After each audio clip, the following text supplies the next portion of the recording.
Good day everyone, it is Caitlin and today I'm going to teach you how women handled their periods in the 19th century.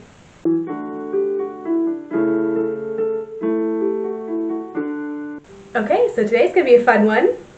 Fair warning, I can be very blunt when describing things, especially one-on-one, but I do understand that some people are quite sensitive about this subject and I want this channel to be somewhere where people can learn without feeling self-conscious or nervous or just uncomfortable.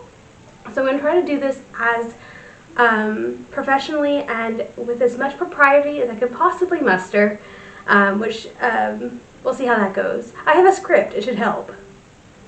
And for those of you who enjoy further reading, I will link several of my sources down below in the description. And for reference, the time period that I do is roughly 1825 to 1885. Yes, I do other time periods. I have delved into Regency a little bit. I have done World War I and World War II. But the main focus of my research is 1825 to 1885, with the most of my time periods being 1830 to around 1860. So that's going to be most of what we're going to talk about today. So let's start about talking about menstruation and how it was thought of in the 19th century. And I'm sorry about the background noises. I have a dog right next to me. She's underneath my feet, and she gets getting up and getting down because she hears me talking and she thinks I'm talking to her. So menstruation was written about mostly in medical books. There are books that were written just about problems with the female body or diseases of the female body, and it was mentioned in there. A lot of it focuses on the complications of menstruation and things that can go wrong or things that can be abnormal. And so these things are really good for telling us about how the medical community of the 19th century thought of menstruation and what they already understood, and some things that maybe they didn't quite understand as well as we do today. So like, it'll tell you things like what age women usually start their periods, what time they usually ended, what symptoms they sometimes have, or any complications that may arise. Basically all the medical, doctory stuff that all the medical personnel would be interested in. They do not, however, tell us typically how women handle their periods, how they handled the blood, how they kept it from getting anywhere, how they controlled that. Although there is one 1852 book that kind of does, and we'll get into that later. So most period literature agrees in the 19th century that girls are starting their periods around age 15, 16, although some are saying as early as 13 and a half. This is later than today, at least that I know of. I know I started when I was 11, and I think that's around typical now. And we're not going to speculate as to why it was later back then than it is today. There are people who are vastly more qualified to answer that than I am, and that's not really why we're here today anyway. Instead, let's talk about how the 19th century viewed menstruation. So here's a quote from 1852. And I'm going to read it, so I'm not going to be looking at y'all, so sorry. Women are subject to discharge of blood from the genitalia, which returns very regularly once a month. This monthly periodicity of the bleeding has given it, among other people and languages, the name of menses, menstrua, menstruation, catamenia, other names I'm not going to be able to pronounce, but I'll put it on the screen. Among us, it is called courses, periods, terms, monthlies, monthly sickness, unwell, times, and a variety of other names, hints, and allusions that need not be summed up here. Although I do kind of wish he would call it by other names because then it would be vastly easier to research. But let's continue. It appertains to women only as long as they are capable of conceiving. They cease to be childbearers when they lose the power of menstruation. Now, I have never thought of menstruation as a power, but you do to you, Dr. Charles. As to what menstruation is, a book published by William Tyler in 1849 provides us with this 19th century outlook. In the virgin state, the condition of the ovaria at each ovarian periodic excitement excites the uterus to secrete the catamenial flow. When impregnation has occurred, the changes set up in the uterus during the development of this organ and its contents reenact on the ovaria and interfere with the ovarian periodicity so that they become masked during the whole term of pregnancy. At the time, the ovaria and uterus are at the seat of a very special excitement, and this is the excitement of the uterus and ovaria, which excites the mammae to the secretion of milk to supply for the newborn infant. As soon, however, as lactation and the mammary development have ceased, the uterus, breast, and ovaria are resumed their normal periodicity, and the ovulation and the catamenial flow proceed regularly until a fresh impregnation occurs. Thus, the catamenial cycle of 28 days is departed from at conception of another cycle, namely that is gestation, which consists of 280 days or 10 lesser cycles. After the completion of gestation, the new cycle is commenced, that of lactation, upon completion of which the system returns to the simple catamenial cycle.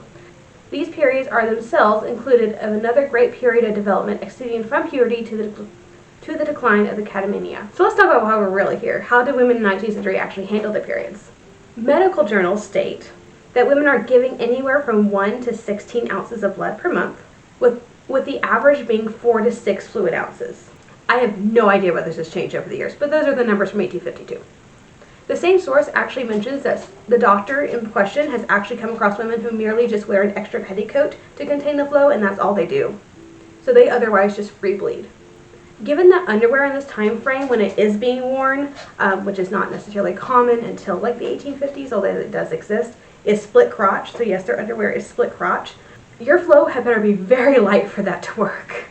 And I do imagine that the women who got away with that probably led a little bit more of a sedentary lifestyle, given that without anything to catch the flow, it would just drip onto their stockings and their shoes and the floor, unless they were sitting down, and then the petticoat would, of course, catch it. So original sources are easier to find in the 19th century than they are in the 18th century, but not quite as common as they appear in the 20th century, because in the 20th century and the very late 19th century is when we start seeing advertisements for products that would contain the flow. We don't see that beforehand. We don't see any type of commercial product. Everything's being handled at home. People are making it themselves, teaching their daughters, teaching their friends, teaching whoever underneath them how they handle it, and everyone's kind of doing their own thing. It's not really written about. It's alluded to, but it's not necessarily written about. It's not necessarily publicized. However, when we look at patents, extant pieces that do pop up, undergarments, we can get an idea about how women were handling their period. Option 1 we already discussed was free bleeding, which is an option if you have a light flow. Personally, that would end in a disaster, especially because I work at a lot of historic sites with a lot of, antique carpeting, antique seats. Let's not try that, shall we? And again, there's no underwear to put a pad on. For the collection of blood, what we mostly see in illustrations and in patents is basically a 2-part system that is called a T-bandage or a catamenial bandage. It consists of what is commonly called a belt or a band or a riband, which I've seen as long tapes, either tied or buttoned, mostly buttoned. And there was one patent for an elastic one that kind of got, pulled up over the feet, and then it just sat at the waist. That was like a later 1860s one, or maybe that was the 1880s one. I'll put it on the screen. We'll figure that out. The date will be there. The second part is what is called the suspender or the strap or the napkin, or sometimes called a girdling string. And all these things describe the thing that went between the legs to actually catch the blood. Frederick Hollick wrote in 1847 on his book on women's health that the napkin should be of soft linen, which makes a lot of sense because linen is very absorbent. Even when it's damp and wet, it feels dry to the touch, so it would be very comfortable. It's actually used a lot in diapers of the time period because it does. It soaks everything up, but then it feels dry to the touch, which is just excellent for babies and apparently for periods. But there is no explanation to exactly what this napkin is. Now there is a lithograph or drawing from the 1820s that I will not show here because it's a little risque, and I don't know if YouTube would allow it, but it shows a man and a woman in what we will refer to as a compromising position. And the man has the woman's skirts up, and you see her from behind. And basically the joke is that he has solicited her services, and he's gotten a little bit more than he's bargained for because she's on her period. And so you do see the bandage and it's the belt, and it's something goes underneath her legs, the suspender or strap or napkin part. So all the extant pieces I've seen for the suspender napkin bit have been knitted, and knitted cotton at that. This one in particular looks like it's cloth, which could very well be linen. I do have kind of a theory on that because knitting was, at least in the early 19th century, appears to be mostly regulated to knitting in the round, and they're not doing a lot of garments with it yet. So I would assume they were so my thought process is that they're using the cloth type napkin, and then it gets replaced with the knitted around the years 1850 to the 1860 time frame, because that's most of what the knitted ones are dated as. So I have brought with me today to show you my reproductions of these articles that I actually use. Alright, so I have dressed Edith in what would be my very typical undergarments for this time period of 1825 to around 1880. more or less. This is my 1860s chemise and my 1860s corset. I would be wearing a different shift or chemise, a different corset for say 1830 or even 1880. But this is the base layers that I would be wearing. We're just using the 1860 stuff to model because it's what I had in the closet. It was easy to access. So typically for the 1860s you would be wearing drawers as well, but if you've been on the channel long, you know I hate drawers with a burning passion, and I will find any and every excuse not to wear them, including my period. So 1855 and up, I am more prone to wear drawers simply because they were very common to be worn after then, and I do pride myself on my accuracy, so I will tolerate them for that instance, but I do prefer not to wear them. And I haven't really found a great way to wear drawers and this contraption, this T-bandage, so I just don't wear them when I'm on my period. It's just another great reason to not have to wear them. The only way I could think it would be manageable to wear the drawers with this contraption is to put chemise, corset, drawers on top. So you would tuck your chemise into your drawers, which is not how I wear them normally. Usually I would put drawers on first, then chemise, and it would just be hanging up like this. So you just see my drawers underneath, then corset. But the only way I think this contraption would work would be chemise, corset, drawers over top where all this was tucked in, and then you put the T-bandage underneath because remember the drawers are split crotch, and you would just fit it within the split. And that way, that's the only way I could really see it that would be manageable, because you do need to take the contraption more or less off to use the facilities, and otherwise you'd have to get completely undressed. Like, if I did my normal way, I had to put the bandage on first, then my drawers, chemise, and corset. I would have to reach all the way up underneath here to unbutton my drawers, and then unbutton the T-bandage, which just isn't logical, because then I'd have to basically get entirely undressed, and that defeats the purpose of split crotch drawers. The purpose of split crotch drawers, one of the purposes, not the whole purpose, but it is easy to use the facilities when you don't have to get undressed. You just have to sit down, and everything opens up, and you just take care of your business, and then you stand up and sit, and everything's good. You just sit down, everything kind of opens up, you do your business, then you stand up, and everything's all good again. So it kind of defeats the purpose. But if you really wanted to wear drawers, you could get away with it that way. Again, I hate drawers. I will find any and every excuse not to wear them, and this is just one of my excuses. So I'm going to go show you the pieces. This is my belt, or one of my belts. I have several belts. But it is just 2 pieces of twill tape that I stitched together to make it kind of thicker, and 2 hand-bound buttonholes on this end, and 2 these are China buttons. I should probably change them off for bone buttons, but 2 China buttons on this end. And so it buttons like this. And I purposely did this because I fluctuate weight a lot, and I fluctuate size a lot, especially on my period. So most of the time, even on my period when I'm bloated, this is what I use. Every once in a while, I'll have to do it like this. But that gives me an extra couple of inches in the waist, which makes it super easy. Makes getting dressed super easy. I don't stress about, am I going to fit into my bandage today? This is kind of an important thing to be able to fit into so I don't bleed everywhere. But that's the belt situation. And it's kind of stained, but it's been washed. It's just a little darker in the middle because of reasons. And this is my knitted strap. So everyone I've looked at was different. And so I kind of just came up with my own pattern, more or less. And I just used sugar and cream cotton yarn in a stockinette stitch, which I'm wondering if the originals were actually brioche stitch, which gives you the same effect basically. But there's a hole on this end, and there's a hole on this end. A lot of the originals I've seen have a leather strap on this end, which my next one is going to have a leather strap. I just didn't. I needed this in an emergency. This is the first one I made, and I needed this because I knew I was going to be on my period for an event, or I suspected I would be, and I needed to get it done really, really fast. And so I didn't have the leather for the strap. I went ahead and just made a knitted strap for this one. So this is the girdling belt, napkin part, whatever. Now personally for me, I'm a very heavy bleeder, and so I can't get away with just this. I would need a lot of them. I would have to constantly be going back to change them out, which, I mean, the source does say they're changing them out every ounce or so. So they're going through so many of them per cycle. When I'm volunteering, I don't always have that option to run to the restroom every half hour or hour to change out my napkin.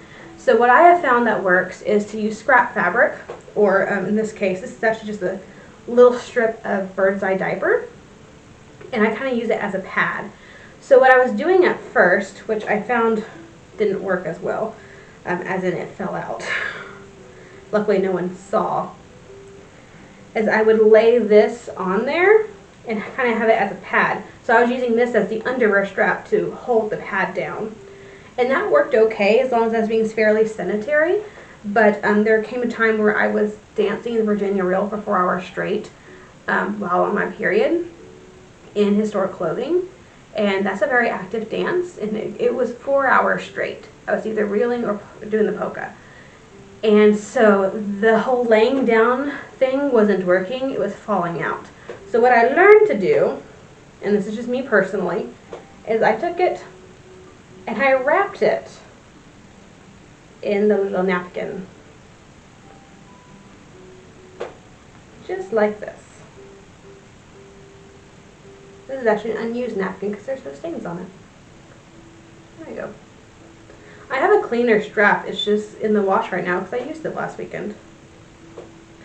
But then I wore it like this, and this did not come out. I can dance for 4 or 5 hours straight, and this will not come out. This is very secure. It actually will hold the blood for about a day. I might have to change it out once. Which when I'm volunteering is a much better option than changing out every hour or half hour. So this is my personal how I handle it. I have no evidence for that. It's just what I've learned worked for me because I'm such a heavy bleeder. Let me go ahead and show you what it looks like on. So basically, you put this through here. So it looks like this. And then comes the fun part of trying to put it on. But it goes underneath, and then you have to like imagine she has legs. Edith and I get very up close and personal sometimes. And she has a much smaller waist than I do, so this may not stay on her. And then you just button it. And move this more or less to the center. And I might actually go ahead and pin the excess. And do make sure your chemise is out of the way, because you don't want to bleed on that either. That's more or less what it looks like on me. She's just a lot smaller than I am. But essentially, it looks like I have drawers because it kind of turns the chemise into legs, almost. But, and then this kind of you just put the little rag exactly where you're going to bleed. And it looks like that from the front, that from the back, more or less. And all I have to do when I use the facilities, and it does take a little bit of practice because you do need both hands for this, but I use my right hand to pull my skirts out of the way, and I use my left to unbutton. And this is where sometimes it'll have a button on the back, and you'll just unhook the back one and pull it forward. I just don't have that right now because I'm afraid it's going to come loose. Then I will pull this out of the way, and this basically my waist skirts will actually hold this on for me, so I don't have to worry about this at all. But I can use facilities while I'm holding this with my left hand and then move it back. When I'm done, rebutton it.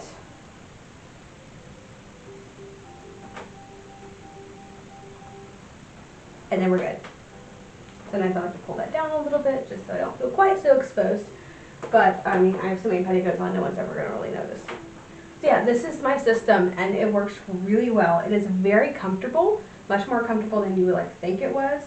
And when you get used to it, like I don't even notice it's there anymore. I'm just so accustomed to it. It's just like a pad. It's again very comfortable. It works really well. I was actually very surprised with how well it worked. So I might have to change this out maybe once a day, but that's about it for me. Sometimes twice, but very rarely twice. So I'm perfectly fine wearing this. It's comfortable. There's no leakage. And that's basically that. Now, my first day and my last day of my periods, I don't bleed a lot. It's usually my second to my fourth days that I'm a heavy bleeder.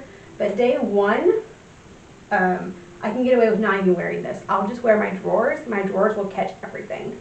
Now I have like a little ring of blood on them that I have to wash out, but it won't even get on my chemise. Like it'll just stay on my drawers. Which works out great because again, I don't ever know where my period's going to show up. So it's always great to actually have that option. that I'm not going to bleed through. Even if I do start, I'm not going to bleed all the way through. My last day, I do the same thing. I just wear my drawers. Sometimes I'll just forgo, if it's really hot, I'll forgo the drawers and I'll just wear my chemise, and my chemise will catch everything. But on heavy days, I do have to wear this contraption. I have like slept in this thing when I'm over overnight events, and it still holds everything. There's nothing on sheets. There's nothing on my night dress, nothing or chemise or whatever I'm wearing that night to bed. It works extremely well. Yeah, I've worn this many, many times at events. No one can tell you're wearing it. It's very discreet, which is great. I mean, so would a pad or an underwear, and so would, you know, a cup or a tampon be, but this is the historically accurate way to handle it, and that's what I prefer to do. But it's still nice to know that it's still discreet, so even though I am on my period, no one's going to know. So my next adventure, this is the only thing I have right now. My next adventure is to make a fabric one, like I see in the 1820s image, and use that for earlier, and then have this one for like my late 40s to 1880s. And then have the rolled fabric for anything earlier. I just haven't gone around to making that yet because this works really well and no one can tell. But I do like to be historically accurate, so I am going to try to do that for my earlier time periods. It'll just be a little bit more bulky, which will be fine for like 1820s and 1830s because you do wear lots of petticoats. 18 teens, I am a little concerned about that being a little too bulky and being shown. So I'll kind of have to work on figuring that one out. But it may be that it's not that big of a deal and it doesn't show anyway, and I'm just worried over nothing. But it's gonna have to be like an experiment at home, you know, trying everything on with my Regency dress to see if it shows. And if it doesn't, great, and if it does, we're gonna go back to the drawing board and figure something else out. This is basically what I did to make this, just in case you're interested. I mean, it's not copied directly from the original, so take it for what you will, but I cast on, it looks like cast on 16 stitches, it looks like, and I knit for 4 rows, and then I split it in half, knitted 10 rows, and then I went back and knitted the other half 10 rows, and then I knitted, because I'm doing it in all stockinette stitch, so it's knit 1, purl 1, knit 1, purl 1, knit 1, purl 1, and I did it basically until the tip of this reached my navel. I kept, you know, measuring. It was like the weirdest thing. But I went all the way down and around until it hit about maybe like right here on me. And then I cast off half. Let me turn it around so you should be. Yeah, so I cast off that half and I knitted basically twice as much as where it would take me to the small of my back. And then I just stitched those together. So I had like a nice little loop here. Yeah, I have 2 of them now, and I believe they are both made basically the same way. Next one, again, I want to do the leather strap because that's what I'm seeing on more originals than just the knitted ones. But again, I kind of needed those in a hurry, and I didn't really have time to order stuff, and I needed them. So that's what I have right now. That contraption is going to be one of the fabric ones because I need that more than I need another one of these. But yeah, if I know I'm going to be bleeding, I will try to wear this just because I made this to get blood on it. I don't mind washing this. Drawers, I'd rather not get messy if I can avoid it. But if it's just a little bit and I know it's going to be a very light day, then sometimes I'll just let that slide. Yeah, altogether it's a very simple contraption to make, very simple and comfortable to wear, and it works, which again is the important part. But anyway, I think that's about all I have for you today. Thank you so much for joining me as we learn about menstruation in the 19th century and how to make the menstrual products sewn. I hope you enjoyed the video and perhaps learned something, or maybe were inspired to try it out. If you did, please like the video, subscribe to the channel, and push that little bell notification so you're notified anytime I upload a new video. If you have tried something like this, please let me know. I'd love to hear about your experiences. If you have other information for me that maybe I missed in my research because I haven't been looking at this too terribly long, just a couple of years. Or if you've actually been able to handle one and have directions on how to exactly copy one, please put that in the description below. I would love to hear about that. If you have another way that you handle your periods at events, I'd like to know that too. Even if it's just a modern way. I mean, all of us women deal with that, and it's interesting to see how people handle it. And I do enjoy sharing the knowledge of how I handle it, but other people may have better ways that work for them, and that's fine. It's not like I can tell what you're doing. So, Yeah, and if you're comfortable, just share what you do down below, or if you're interested in trying this, if you would consider it. I'd like to know that too. But I think that's about all I have for you today. So have a fantastic week, and I will see you back here on Monday.